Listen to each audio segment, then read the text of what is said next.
আসসালামু আলাইকুম। আশা করি আপনারা সবাই ভালো আছেন।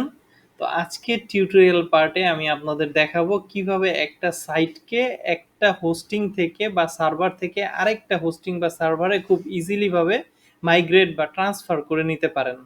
তো আমরা তো মাইগ্রেট ও ট্রান্সফারের জন্য একেক রকম প্লাগইন ইউজ করে থাকি। অনেক সময় কি হয়, অনেক প্লাগইন প্রপার ভাবে কাজ করে না, নানা রকমের সমস্যা ক্রিয়েট হয়।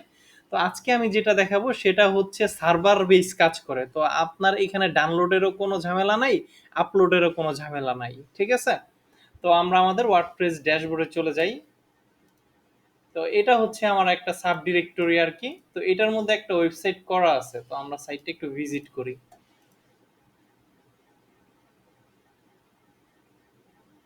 তো এই হচ্ছে আমাদের সাইট। তো এই সাইটটা এখানে করা আছে, এই সাইটটাকেই আমরা ট্রান্সফার করব। হচ্ছে এটা হচ্ছে আমার একটা প্যান্থিয়ন এর মধ্যে ইনস্টল করা আছে ওয়ার্ডপ্রেস। তো এটাকে আমরা একটু ভিজিট করি। ওকে, দেখেন এটা সম্পূর্ণ ব্ল্যাঙ্ক, এটার মধ্যে কোনো কিছু নাই। তো আমরা এটা থেকে এটার মধ্যে ট্রান্সফার করব সাইটটাকে।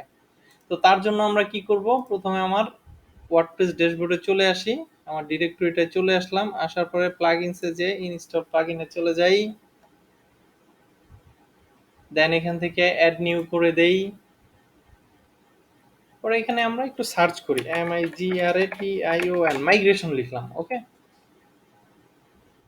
মাইগ্রেশন লেখার পরে এই যে একটা প্লাগইন দেখতেছেন না, ব্যাকআপ মাইগ্রেশন, তো আমরা এই প্লাগইনটাকে ইউজ করব আজকে। তো এটা আমার ইনস্টল করাই আছে, আমি জাস্ট অ্যাক্টিভ করে দিই। তো অ্যাক্টিভও ডান হয়ে গেছে। তো আমাদের সেম কাজটা করতে হবে, আমরা যেই ওয়ার্ডপ্রেসের মধ্যে সাইটটা নিতে চাচ্ছি, ট্রান্সফার করতে চাচ্ছি, সেটার মধ্যেও সেম কাজ করব।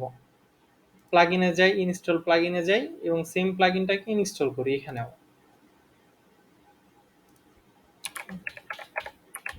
মাইগ্রেশন আসছে, তো এখানে ইনস্টল নাও দিলাম, এটাকে অ্যাক্টিভ করে নেই। আর এখানে পপ আসছে, এটাকে স্কিপ করে দিই। তো আমাকে এখন কি করতে হবে, তো আমাদের ওই সাইটটায় চলে যাই, চলে আসার পর এইখানে দেখেন ব্যাকআপ এন্ড মাইগ্রেশন, এটার আন্ডারে আসলে এখানে ক্রিয়েট ব্যাকআপ নাও আছে। তো আমরা এই ক্রিয়েট ব্যাকআপ নাও বাটনে ক্লিক করব। ক্লিক করার পরে এখানে বলতেছে যেটা 148.26 MB ডাটা আনজিপ, ঠিক আছে? তো এটার ব্যাকআপ নেওয়ার কথা বলতেছে। আমরা এখানে ক্রিয়েট দা ব্যাকআপে ক্লিক করে ব্যাকআপটা নিয়ে স্টার্ট করে দিব। তো আমাদের ব্যাকআপ প্রসেসিং স্টার্ট হয়ে গেছে। তো এটার মধ্যে সবচেয়ে আরেকটা মজার বিষয়, এখানে লগগুলো দেখায় দেয় তো কিভাবে কি হচ্ছে। দেখেন এখানে আমার ব্যাকআপ প্রসেসিংটা হয়েছে, এটা 100% পর্যন্ত হইলে আমার ব্যাকআপ প্রসেসিং ডান হয়ে যাবে।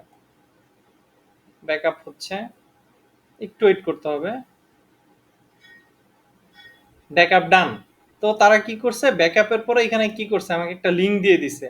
এই লিঙ্কটাকে কি করব, আমি কপি করব। কপি করলাম, কপি হয়ে গেছে। তো যেই সাইটটার মধ্যে আমি ট্রান্সফার করতে যাচ্ছি সেটাই চলে আসলাম ব্যাকআপ মাইগ্রেশনের আন্ডারে।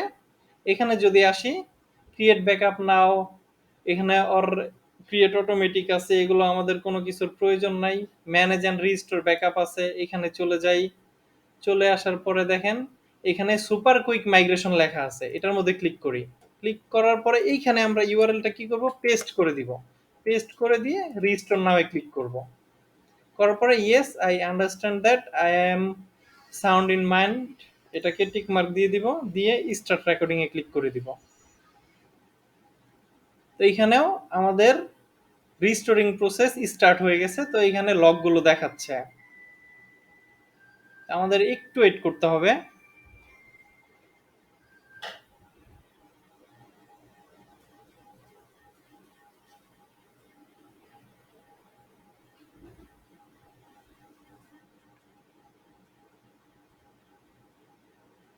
আমাদের প্রসেসিং হচ্ছে যে 32% হয়ে গেছে, এখানে একটু সময় লাগতে পারে রিস্টোরিং এর ক্ষেত্রে, তো আমাদের একটু ওয়েট করতে হবে। হ্যাঁ,